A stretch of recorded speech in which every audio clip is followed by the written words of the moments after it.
ही सध्याची दृश्य आपण बघतोय। सोनिया गांधी पोलीस ठाण्यामध्ये पोहोचलेले आहेत। एकीकडे राहुल गांधी, प्रियंका गांधी यांना पोलिसांनी ताब्यात घेतलेलं आहे आणि आता सोनिया गांधी इथे पोहोचलेले आहेत। ही दृश्य आपण बघतोय त्याची।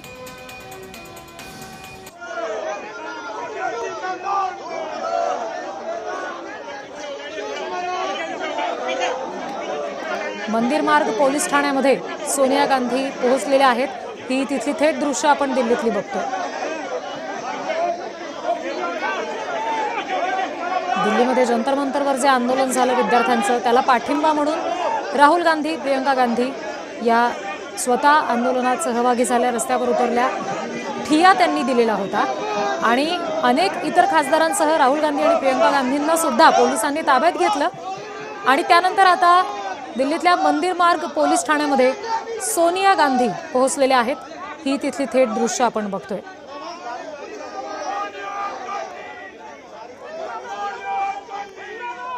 आंदोलकांची घोषणाबाजी सुद्धा जोरदार सुरू आहे, आपण बघतोय। सोनिया गांधी सातत्याने सगळ्यांना शांत राहण्याचं आवाहन करतायत। माझे सहकारी अमेय चुंबळे सध्या आपल्याशी जोडले गेलेत, आणखी तपशील देत आहेत। अमेय, आज दुपारपासून आपण पाहिलं की राहुल गांधी आणि प्रियंका गांधी यांनी पंतप्रधान मोदींच्या निवासस्थान जे आहे 7 लोककल्याण मार्ग त्याच्या बाहेर त्यांनी अनेक तास निदर्शनं केली। शेवटी 6:30-7च्या सुमारास दोघाही भावा बहिणींना पोलिसांनी ताब्यात घेतलं आणि तिकडे जे मंदिर मार्ग पोलीस स्टेशन तिकडे नेण्यात आलं। त्यांच्यावर त्यानंतर बराच वेळ कारवाई सुरू आहे आणि त्यांनी पुन्हा त्या ठिकाणी जाऊन ठिय्या आंदोलन करू नये त्यासाठी पोलिसांनी त्यांना ताब्यात घेतलेलं आहे, त्यांना अजून सोडलेलं नाहीये। आणि त्यामुळे पोलीस जे एरवी असं होतं, आपण बघतो की अनेक शहरांमध्ये आंदोलन होतात, आंदोलन स्थळातून ताब्यात घेतल्यावर पोलीस बहुतेक वेळा असं करतात की 100-200 मीटरवर जाऊन त्यांना सोडून दिलं जातं आणि मग ते आंदोलक काही इथे परत येत नाही। पण इथे मात्र हा जो एरिया आहे जे पंतप्रधानांचं निवासस्थान आहे तो अतिसंवेदनशील भाग आहे सगळा। तिकडे कडेकोट सुरक्षा 365 दिवस 24 तास असते। अशा ठिकाणी या दोघांनी परत जाऊ नये आणि त्यांच्या मागे त्यांचे कार्यकर्ते, आमदार, खासदारांनी जाऊन तिकडे ठिय्या आंदोलन करू नये। त्यामुळे या दोघांनाही अजून पोलिसांनी सोडलेलं नाहीये। या रूपानं तिकडे मोठा आता एक राजकीय ड्रामा निर्माण झालेला आहे, राजकीय नाट्य झालेलं आहे। आपण जसं दुसऱ्यांमध्ये बघतोय की सोनिया गांधी या पोलीस स्टेशनच्या बाहेर उभ्या आहेत आणि त्या दोघांवर म्हणजे राहुल आणि प्रियंका गांधीवर नेमकी काय कारवाई सुरू आहे त्याची विचारपूस करण्याचा प्रयत्न करत आहेत। पण या निमित्ताने रिद्धी आपण या प्रेक्षकांना सांगितलं पाहिजे की संध्याकाळपासून आपण जी बातमी देतोय की हा सगळा जो नाट्य सुरू आहे त्याच्या निमित्ताने काँग्रेसने कुठेतरी कॉक्रोच जनता पार्टीचं आंदोलन जे आहे ते किमान आज पुरतं तरी हायजॅक केलेलं आहे, पळवलेलं आहे असं दिसतंय। कारण आपणही दुपारपासून ऑफिसमध्ये आहोत। आज अभिजित तिपके किती वेळ दिसले आणि राहुल गांधी किती वेळ दिसले याची जर का तुलनात्मक अनालिसिस केलं, कंपॅरिझन केलं तर अभिजित तिपके हे अवघे काही मिनिटं किंवा सेकंदच दिसले असतील, पण आजचा पूर्ण दिवस हा काँग्रेसनं हायजॅक केला। अगदी। आणि नुकतंच आपण दृश्यांमध्ये सुद्धा बघितलं सोनिया गांधी यांना पोलिसांनी आतमध्ये जाऊ दिलं गेलेलं आहे, मात्र आंदोलकांना तिथंच अडवून धरलेलं आहे। अमेय, धन्यवाद सगळ्या तपशिलांसाठी।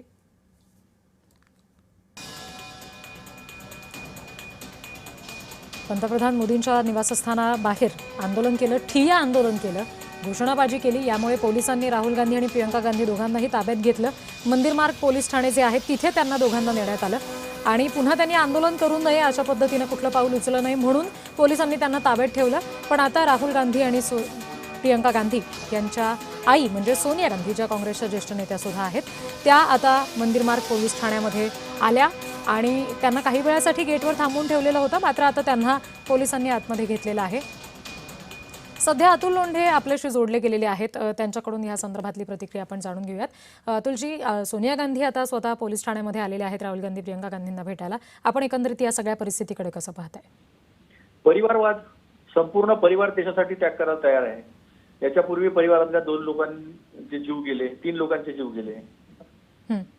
आता जनता पार्टीने म्हणावं, भारतीय जनता पार्टीने परिवारवाद आहे म्हणजे ज्या मुलांना इतक्या अमानुषपणे काल मारलं, मुलींना मारलं, प्रायव्हेट पार्ट्स मध्ये दंड टाकण्याचा प्रयत्न केला पोलिसांकडनं, चपलेवर पोलीस स्लीपरवर पोलीस, हे कोणते पोलीस आहे? बीजेपी RSSचे गुंडे होते तिथे आणि त्यांनी मारलं. ज्या गाड्या होत्या त्याला वरती खिळे लावलेले होते हं, आणि ज्या पद्धतीने मारलं विद्यार्थ्यांना, मुलींना, महिलांना पोलिसांनी मारलं, पुरुष पोलिसांनी महिला आणि मुलींना मारलं. हं. इतके अमानुषपणे इंग्रज पण नव्हते वागले जितके अमानुषपणे हे काल वागलेले आहे.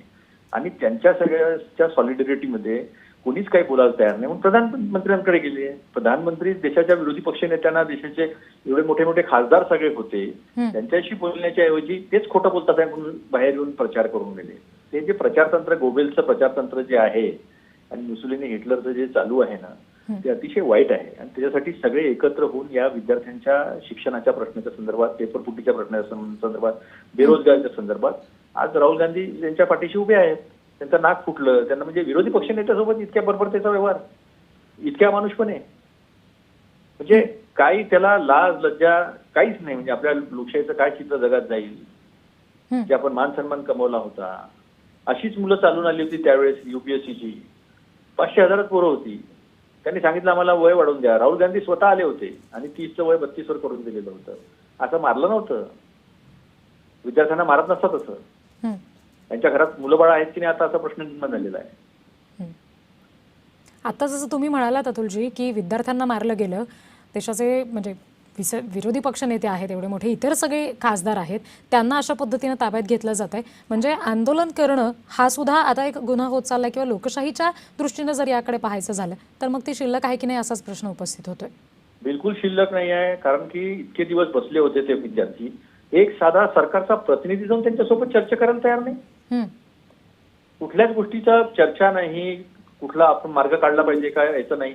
हम इस्तीफा नहीं देते, चाहे हमारे लोग बलात्कार करे, भ्रष्टाचार करे, विद्यार्थ्यांना मारला, पेपर 2-2 वेळा. या धर्मेंद्र प्रधानच्या काळामध्ये 152 पेपर लीक झालेले आहे.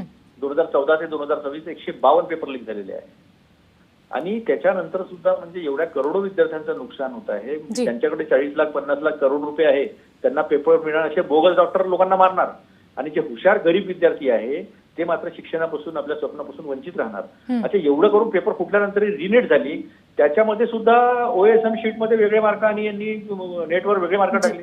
आपल्या बीडमधले विद्यार्थी आहेत असे, त्यांचे मला फोन आले की आम्हाला 609 मार्क आहे, इथे मला 109 मार्क दाखवत आहे, 90 मार्क दाखवत आहेत आणि OSM शीटवर, आन्सर शीटवर आम्हाला मार्क जास्त आहेत. किती तुम्ही म्हणजे काय जीव घेणार आहे का पोरांचा? ठीक, अतुल लोंढेजी धन्यवाद. आपण जय महाराष्ट्राकडे ही सगळी आपली प्रतिक्रिया सविस्तरपणे नोंदवलीत यासाठी. यानंतर सचिन सावंत आपल्याशी जोडले गेलेले आहेत, तर त्यांच्याशी आपण बोलूयात. सचिनजी, विरोधी पक्ष नेते पोलिसांच्या ताब्यात आहेत, दुसऱ्या इतरही अनेक महत्त्वाच्या खासदारांना पोलिसांनी ताब्यात घेतलेलं आहे आणि आता सोनिया गांधी सुद्धा तिथे पोहोचल्यात पोलीस स्टेशनमध्ये. नाही, देशात जे चाललंय ते अत्यंत भयंकर चाललेलं आहे. म्हणजे उत्तर कोरिया, चीनच्या श्रेणीमध्ये भारताला पोहोचवण्याचं काम हे मोदींनी केलं. मोदी आहे तो मुमकिन आहे असं म्हणतायत ना, त्या पद्धतीने झालेलं आहे. आज देशाचे विरोधी पक्ष नेते आहेत, दोन्ही विरोधी पक्ष नेते हे तुमच्या दरवाजावर आले होते आणि आंदोलन करत होते. जर त्या ठिकाणी ताड असते लोकशाहीची तर त्यांना आतमध्ये बोलवून त्यांच्याशी चर्चा केली असती पंतप्रधानांनी स्वतः. पण पंतप्रधान कालपासून पळ काढतायत. पळ काढणारच पंतप्रधान मिळालेले आहे आणि त्या भित्रेपणाचा आपल्याला अनेक ठिकाणी आपल्याला उल्लेख दिसतोय. त्यामुळे अजूनही त्यांना न सोडणं याचा अर्थ काय? तुम्ही काय म्हणताय? काय संदेश जातोय देशाला की आज देशाच्या विरोधी पक्षांना आम्ही तोडत नाही तर जनतेनं आंदोलन करू नये? कालच जमावबंदीचा आदेश देखील दिलेला आहे राज्य सरकारनं. त्यामुळे आंदोलनाची भीती वाटायला लागली आहे सरकारला. त्यामुळे आता ते घाबरलेलं सरकार अधिक दडपशाही करतंय. परंतु त्यांना हे माहिती नाही की इंग्रज तुमच्यापेक्षाही बाहेरचे होते, त्यांच्याशी लढा देणारा हा पक्ष आहे काँग्रेस पक्ष. त्यामुळे त्या गोऱ्या इंग्रजांबरोबर लढलो, आता या काळ्या इंग्रजांबरोबर आम्ही लढायला. एक ऐसा चेहरा दिखाया जो किसी को भी कबूल नहीं है। और आज जिस प्रकार से राहुल गांधी जी को जबरदस्ती देश के प्रतिपक्ष के नेता को जबरदस्ती उठाया गया, और सवाल ये उठता है कि जिस प्रधानमंत्री कार्यालय की सड़क का नाम मिला उसको लोक कल्याण गया है। लोक कल्याण के लिए राहुल गांधी जी वहाँ बैठे थे, तो प्रधानमंत्री जी को, भारत सरकार को चाहिए था कि शिक्षा मंत्री का इस्तीफा दें, जिन बच्चों पे FIR की है FIR वापस करें और नीट और पेपर लीक को लेकर संसद के अंदर बयान दें और पूरे देश के सामने खुलासा करें कि जो बड़े मगरमच्छ करप्शन कर पेपर लीक कराते हैं उनके खिलाफ क्या कार्रवाई करेंगे। बल्कि हुआ ये कि तमाम नेताओं को, राहुल गांधी जी को, प्रियंका जी को, हमारे बहुत से साथियों को आज जेल बंद कर दिया। ये लोकतंत्र के लिए काला दिवस है। मुझे लगता है कि स्वयं प्रधानमंत्री जी, गृह मंत्री जी, पूरी भारत सरकार को सामने आके देश को समझाना पड़ेगा कि लोकतंत्र में अपनी बात रखने का, हड़ताल करने का, धरना करने का जो अधिकार है उसको क्यों छीनना चाहते हैं। आज देश भर में आक्रोश है। समूचे भारतवर्ष में पूरी जनता, पूरा विपक्ष एकजुट होकर नौजवान की लड़ाई लड़ रही है। सर, किसी से बातचीत हुई? राहुल गांधी से संपर्क हुआ? कुछ बातचीत हुई आपकी? जिस प्रकार राहुल गांधी जी को जबरदस्ती घसीटा नेता प्रतिपक्ष, कई बार के सांसद, उनके साथ जो दुष्व्यवहार किया गया है, जो बर्ताव किया गया है, वो असहनीय है। पूरे देश में आक्रोश है, न सिर्फ कांग्रेस पार्टी के कार्यकर्ता। एकंदरीत या सगळ्या राजकीय वर्तुळातल्या प्रतिक्रिया आपण बघतोय की विद्यार्थ्यांचं आंदोलन होतं आणि त्या संदर्भाने थेट पंतप्रधानांची चर्चा व्हावी या हेतूने विरोधी पक्षनेते म्हणजे राहुल गांधी आणि प्रियंका गांधी सुद्धा त्यांच्यासोबत आणि इतरही खासदार तिथे गेलेले होते, अखिलेश यादव याच्यामध्ये होते। पण चर्चा करायचं सोडून अशा पद्धतीनं नेत्यांना ताब्यात घेतलं गेलेलं आहे। उलट त्यांच्यावर आरोप केले गेले की त्यांनी आता भूमिका बदललेली आहे, आंदोलन त्यांच्याकडून चिघळवण्याचा प्रयत्न होतोय असं सुद्धा सांगितलं गेलेलं आहे। त्याच्यामुळे त्या दृष्टीने सुद्धा आता टीका होताना दिसते। एकीकडे दृश्य आपण बघतोय काही वेळापूर्वी ज्यावेळेला राहुल गांधी यांना पोलिसांनी ताब्यात घेतलं तेव्हाची दृश्य, प्रियंका गांधी यांना सुद्धा पोलिसांनी ताब्यात घेतलं, अखिलेश यादव यांना ताब्यात घेतलं तेव्हाची दृश्य एका बाजूला आपण स्क्रीनवर बघतोय आणि दुसरीकडे अगदी काही क्षणापूर्वीची दृश्य आहेत। म्हणजे सोनिया गांधी ज्या वेळेला पोलीस स्टेशनमध्ये आल्या, ज्या पोलीस स्टेशनमध्ये राहुल गांधी आणि प्रियंका गांधींना सध्या पोलिसांनी ताब्यात घेऊन ठेवलेलं आहे तिथे त्या पोहोचल्या तेव्हाची ही दृश्य आहेत। अगदी काही क्षणापूर्वी त्या तिथे आल्या आणि आता थोडा वेळ गेटवर त्यांना उभं राहावं लागलं, नंतर पोलिसांनी त्यांना आतमध्ये घेतलं। इतर सगळे आंदोलक मात्र अजूनही गेटच्या बाहेरच आहेत, जोरदार घोषणा देतात, आतमध्ये आम्हाला सुद्धा जाऊ द्या असं सांगतायत, मात्र पोलीस त्याला नकार देताना दिसत आहेत। आंदोलकांना काही आतमध्ये घेतलं जात नाहीये, पण आंदोलकांच्या घोषणा काही अजून थांबलेल्या नाहीयेत। सोनिया गांधी या दिल्लीमधल्या मंदिर मार्ग पोलीस ठाण्यामध्ये आता गेलेल्या आहेत, त्यांना पोलीस ठाण्यात आतमध्ये घेतलं गेलेलं आहे कारण त्यांची दोन्ही मुलं म्हणजे राहुल गांधी आणि प्रियंका गांधी सध्या पोलिसांच्या ताब्यात आहेत।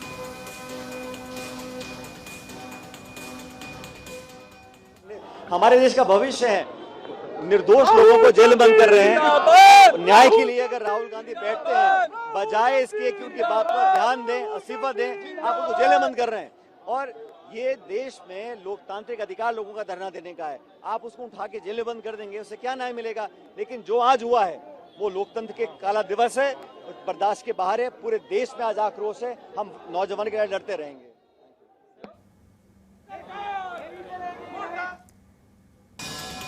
संपूर्ण देशाचा हा आक्रोश आहे आणि आम्ही शेवटपर्यंत लढत राहणार असं म्हटलं गेलेलं आहे। आंदोलक पक्ष के सभी माननीय सांसद, नेता शांतिपूर्ण तरीके से, लोकतांत्रिक तरीके से अपनी बातों को सरकार के समक्ष रख रहे हैं। ये सरकार, इस सरकार ने सत्ता के अहंकार में चूर होकर पूरे देश में अराजक स्थिति उत्पन्न कर दी है। छात्र शांतिपूर्ण तरीके से अपनी मांगों को लेकर प्रदर्शन कर रहे हैं। उनकी क्या मांग है कि जितने भी परीक्षाएं हैं वो विदाउट पेपर लीक हो। पिछले इस सरकार में 150 से अधिक ऐसी परीक्षाएं हुई हैं जिनमें पेपर लीक हुआ है। बेरोजगारी पिछले 50 साल में चरम पर है। गरीबी तो इतनी अधिक है कि ये सरकार छाती ठोक के कहती है कि इस देश के 85 करोड़ लोगों को हम 5 किलो अनाज देके जिंदा रखे हुए हैं, जिसको ये अपनी उपलब्धि बताते हैं गरीबी को। और महंगाई ऑल टाइम, ऐसी तो 40 साल में नहीं थी। रुपए कमजोर है, विदेश नीति फ्लॉप है, जवान सड़क पे है। किस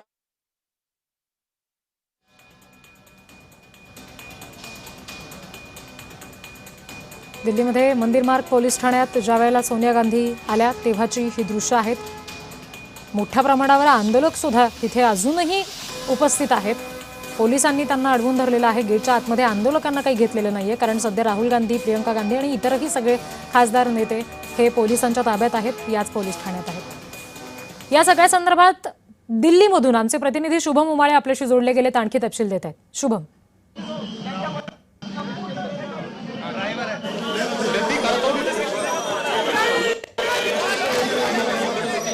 या या देखील या ठिकाणी उपस्थित आहेत आणि राहुल गांधी यांची सूचना करण्यात आली अशा पद्धतीची काँग्रेसची सर्व कार्यकर्त्यांची मागणी या ठिकाणी दिली आहे. खरं तर पोलिसांनी आता नुकतंच मुख्य प्रवेशद्वाराचं जे गेट आहे ते उघडलेलं आहे आणि गाडी आत घेण्याची प्रक्रिया या ठिकाणी करण्यात येत आहे. त्यामुळे आता गाडी आत येईल यामुळे कुठेतरी आता स्पष्टता झाली आहे की राहुल गांधी यांची सुटका होणार आहे किंवा मग फक्त सोनिया गांधी या ठिकाणावर रवाना होतील. नेमकं आता काय होणार हे पाहणं महत्वाचं असेल. पण हे पावसाळी अधिवेशन सरकारसाठी कुठेतरी डोकंदुखी झालेलं आहे याच्याबद्दल थेट आता समजून येत आहे. कारण की राहुल गांधी यांना पोलिसांनी अटक केलेली आहे. सर्व काँग्रेसचे खासदार होते, कार्यकर्ते होते, यांना या ठिकाणावर डिटेन करण्यात आलं होतं. कारण की पंतप्रधान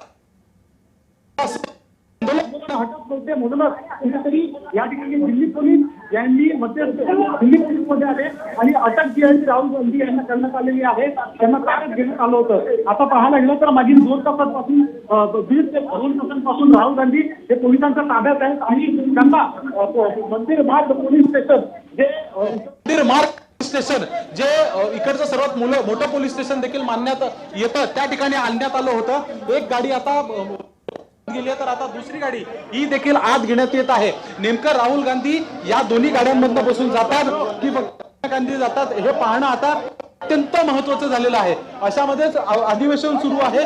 याचे पडसाद हे उद्या अधिवेशनाच्या 3ऱ्या दिवशी देखील तेवढेच करताना दिसून येतील. पण साधारणतः पाहायला गेलं तर मग अशा पद्धतीने या ठिकाणी ही जी गाडी आहे ही गाडी आता आत जाणार आहे आणि आतमध्ये गेल्यानंतर इकडे नेमकं गाडीतनं कोण बाहेर येत आहे पाहणं महत्वाचं असेल. DL 1CAA 7035 अशी ही गाडी आहे आणि ही गाडी आता आत नेण्यात येत आहे. गेट मधनं आता राहुल गांधी बाहेर येतात का पोलीस स्टेशन मधनं हे देखील पाहणं महत्वाचं असेल. आणि इतकंच नाही तर मग ते या ठिकाणावर जाताना माध्यमांसोबत संवाद साधतात का हे देखील पाहणं तेवढंच महत्वाचं असणार आहे. नेमकं इकडे या ठिकाणी जे आंदोलक आहेत त्यांच्याशी देखील बोलण्याचा प्रयत्न करतो.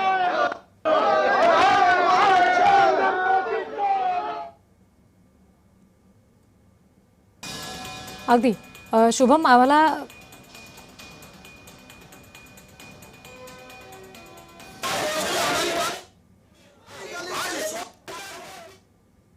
विद्यार्थ्यांवर लाठीचार्ज झाला, अश्रूधूर सोडले, पाण्याचा फवारा मारला आणि बेनाक खूप विद्यार्थ्यांना मारलं. त्याच्या निषेधार्थ काल सुद्धा आम्ही सभागृह बंद पाडलं, आज सुद्धा सभागृह बंद पाडलं.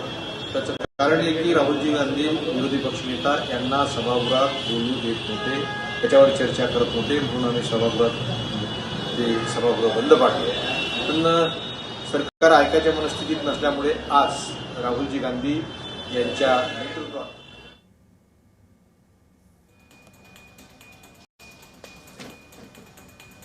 एकंदरीत मोदींच्या निवासस्थानाबाहेर राहुल गांधी आणि प्रियंका गांधी यांनी जो ठिय्या दिला त्याच्यानंतर पोलिसांनी त्यांना ताब्यात घेतलं. त्यांच्यासह इतर जे खासदार होते त्यांना सुद्धा ताब्यात घेतलं आणि आता याच सगळ्या संदर्भानं त्यांना तिथून घेऊन जाण्यासाठी पोलिसांच्या तावडीतून सोडवण्यासाठी सोनिया गांधी इथे आलेले आहेत. मंदिर मार्ग पोलीस ठाणे आहे दिल्लीतलं, तिथे सोनिया गांधी आहेत. आणि आता अगदी काही क्षणापूर्वी एक गाडी म्हणजे ज्या गाडीतून सोनिया गांधी आल्या तीच गाडी पोलीस स्टेशनच्या आतमध्ये आवारात सुद्धा घेतली गेली. अगदी कडेकोट पोलीस बंदोबस्तात गाडी आतमध्ये नेण्यात आली. आता ज्या वेळेला ही गाडी बाहेर पडेल तेव्हा त्याच्यामध्ये फक्त सोनिया गांधी बसून येतात की राहुल गांधी प्रियंका गांधी सुद्धा येणार आहेत हे सुद्धा पाहायचं आहे. तर ज्या पोलीस स्टेशनमध्ये राहुल गांधी आणि प्रियंका गांधी आहेत त्या पोलीस स्टेशनमध्ये नेमकं काय घडते, त्याच्या आवारात काय काय घडामोडी घडतात याचा तपशील आम्ही वेळोवेळी तुम्हाला देऊ.